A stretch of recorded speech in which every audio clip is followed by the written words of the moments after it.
Hello મિત્રો, કેમ છો બધા? સ્વાગત છે આપણા નવા શોર્ટ વિડીયોમાં. તો આજથી 1 મહિના પહેલાં જે ગલુડિયું હતું એની માથે રિક્ષા જે ચડી ગઈ હતી એની અમે કેવી સારવાર કરી, એનું કેટલું ધ્યાન રાખ્યું છે હું તમને બતાવીશ. અત્યારે એ ગલુડિયું સંપૂર્ણ રીતે આમ કહો ને તો 90% હાલતું થઈ ગયું છે. ત્યારે ડૉક્ટરે એ સમયે એને એમ કીધું હતું કે હવે આની કમર હારી થશે નહીં, આ નહીં હાલીએ. કે છતાં બધાએ ધ્યાન રાખ્યું, સંગીતાએ ને ધાર્મિક એને. તો જોઈ ગલુડિયું અત્યારે ઠેકડા મારવા મળ્યું છે. હું તમને બતાવું ગલુડિયું, જુઓ તમે. અહીંયા હાલ સિમ્બા, જોજો હમણાં ધાર્મિક બોલાવશે ને એટલે આવશે તરત.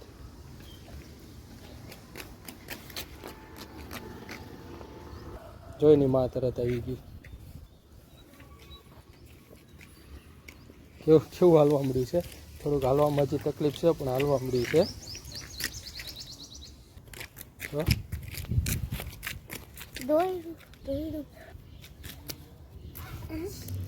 ધાર્મિક અરે રમે છે.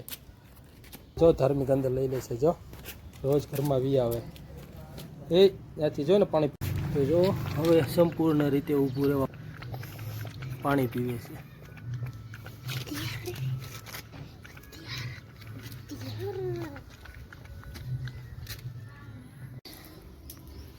તો આવી રીતે રોજ ધાર્મિક એને યાર રમે છે અને હવે ઘણું બધું હાલતા શીખી ગયું છે.